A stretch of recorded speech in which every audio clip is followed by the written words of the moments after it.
Hello peeps, welcome back to Big Deck Player with me, Matt Sparks. On today's show we are taking a look at a Warlock deck. This was posted on Hearthstone by Xyrron, I'm not entirely sure how it's pronounced, but this is the Xyrronlock. Okay, here is the deck. Let's take a look at it from the top to the bottom. We start off for 0 mana, we have a Sacrificial Pact. Destroy a demon and restore 5 health to your hero.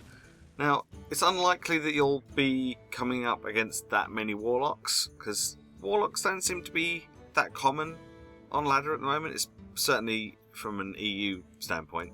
You still get the handlock occasionally, but it's not very often.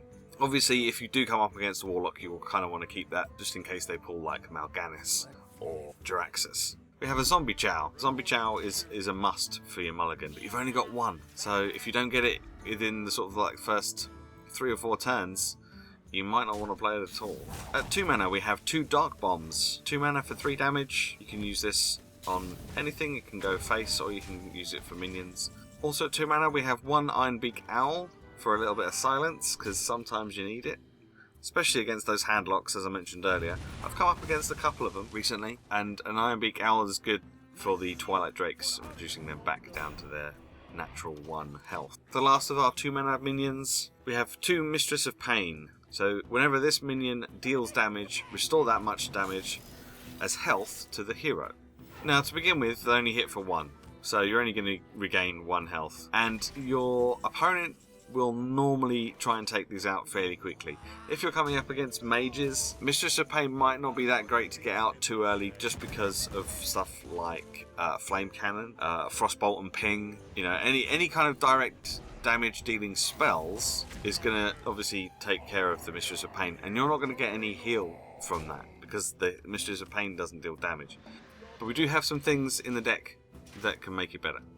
At 3 mana we have a Demon Wrath. You have predominantly demons in this deck. There are a few non-demons, but most of the stuff that you have is demons. This is a nice 2 damage to everything that's not demon. 1 Big Game Hunter, because it's pretty much necessary in virtually every deck to have at least 1 Big Game Hunter. 2 Imp Gang Boss. Now these spawn a 1/1 Imp every time it takes damage, so we have lots of imps on the board eventually. Try and get these out as early as you can, because obviously the earlier they're out, the quicker they can start getting out the little imps. At 4 mana, we have a Hellfire, dealing 3 damage to all characters, so that's both heroes and all minions, including your own. Also at 4 mana, another spell in the form of an Implosion. We've got 2 of those, dealing 2 to 4 damage, and then summoning however much damage as minions, as 1/1 imps. I find generally if you use an Implosion on something, it will normally kill it, regardless of like whether it's only got, if it's only got 2 damage, chances are it will probably kill it off, but you'll only get 2 imps. Whereas if something's got 4 health, it'll do 4 damage and give you 4 imps. Doesn't always work, but in the most part I think it's pretty good. Also at 4 mana we have a Defender of Argus. In fact we have 2 Defender of Argus, giving adjacent minions +1/+1 and taunt. Now because you've got quite a lot of imps on the board, it can be quite nice to just taunt up your imps, making them a little bit more difficult to get rid of. Plus it can help protect your other minions on the board as well. Also at 4 mana we have 2 Void Callers. Can be good for getting out big threats early in the game. And obviously with stuff like Hellfire, you can always reduce your Void Caller's health down to 3 by attacking something with it, and then using a Hellfire to kill off the Void Caller and maybe bringing out something a bit bigger with a bit more punch. At 5 mana we have 2 Bane of Doom. So this deals 2 damage to a character, and if it kills it, you summon a random demon. Now, I'm still not sure about this card. I'm still not sure about this one. I think I'd rather have the Siphon Soul, which is 6 mana, which destroys a minion and restores health. I think I'd rather have that one, but you can sometimes get lucky with Bane of Doom. I've had some games where I'll get a Mal'Ganis from Bane of Doom, which is amazing, but then other times I'll use Bane of Doom and I'll get a Voidwalker. I don't know. I'm still in 2 minds as to whether Bane of Doom is really worth it. I like the idea behind it, but for 5 mana, if you get something that sucks, it's not going to be you're not going to be too happy. Maybe just take 1 Bane of Doom out and put 1 Siphon Soul in. It's a bit too random for my liking. Also at 5 mana we have 2 Demon Heart, so you can deal 5 damage to a minion with it, or if it's a friendly demon you can buff it with a +5 attack and +5 health, which is amazing. This is kind of what you want to target your Mistress of Pain with, because then your Mistress of Pain becomes a 6/9, and obviously every time she does damage, you will restore 6 health. You don't really want to play Mistress of Pain and then buff it with Demon Heart on turn 7, and then not be able to attack with it. You kind of want your Mistress of Pain to already be on the board, so that when you do use Demon Heart from turn 5 onwards, you can attack with it straight away. Also at 5 mana we have 1 Doom Guard. This is nice for getting with the Void Caller, because obviously it comes out with charge, so it means you can attack straight away, and if you can bring it out with the Void Caller, it means you don't get the battle cry of discarding the 2 random cards, which is also very, very cool. And if you wanted to, if you had the mana to do it, you could also buff the Doom Guard with the Demon Heart, giving the Doom Guard 10 attack. They'll need to react to that as best they can, and if they don't, then you can use this next card to make it even worse for them, which is a Faceless Manipulator, which chooses a minion and becomes a copy of it. This is good for a couple of reasons. It's good because you can copy something that maybe your opponent has. Maybe it's something that you wouldn't normally be able to get as a Warlock. Or you can use it to obviously copy one of your own minions. So preferably something that has been buffed with Demon Heart. That would be the best way to do it. So if you have a Mistress of Pain that's already been buffed with Demon Heart, you might then next turn decide, I'm going to Faceless Manipulator it and get another one. So then you've got 2 Mistresses of Pain out on the board, both with 6 attack. That means every time they attack, you're going to get 6 health. So that's like 12 health per turn. Faceless Manipulator, I think, is a very, very versatile card, and I don't think it gets used enough, but I really like it. At 6 mana we have 1 Dread Infernal. This is a nice one to get out also with the Void Caller. Deals 1 damage to all other characters, so that's both heroes and all the minions, including your own. If you get it out with the Void Caller, obviously that doesn't happen. But you might not necessarily want that to happen. You might want to get the Dread Infernal out with the Battle Cry. You might want that Battle Cry. It might help clear something off the board. Or it might just do enough damage to something that you can then trade. Obviously, if you've got lots of imps on the board, Dread Infernal is probably going to kill them. So bear that in mind. You don't want to end up clearing your own board for your opponent.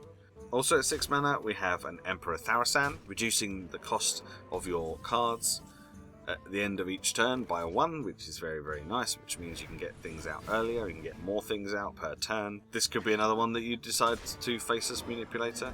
You might not necessarily want to buff him, but because of his special effect, it might be something that you want to do.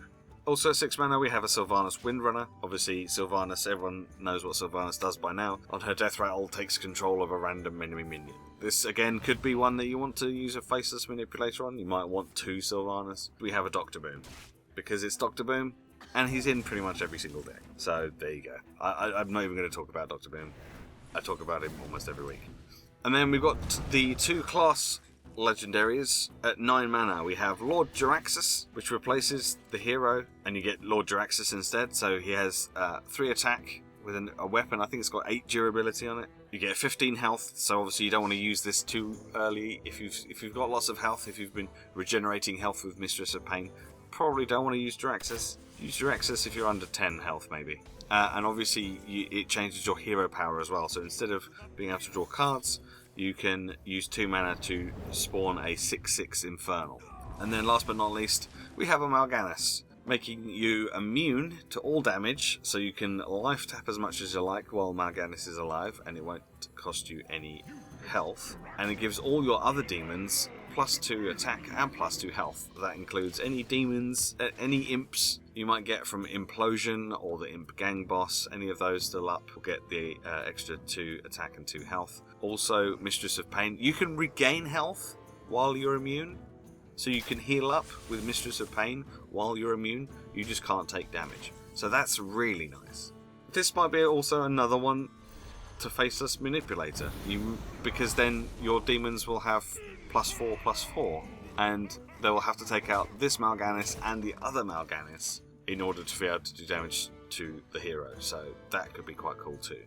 Okay, so that is the deck, the Xyrronlock, or Xyrronlock. As I say, I'm not entirely sure how to pronounce it. It's a pretty good deck, it's pretty fun. It's similar to a Demon Zoo deck. It's got similarities to that that I featured a little while back, but this one has a little bit more control to it. The only problem I've suffered with so far is early game, just getting the cards that I need, but that's probably just bad luck in my draw.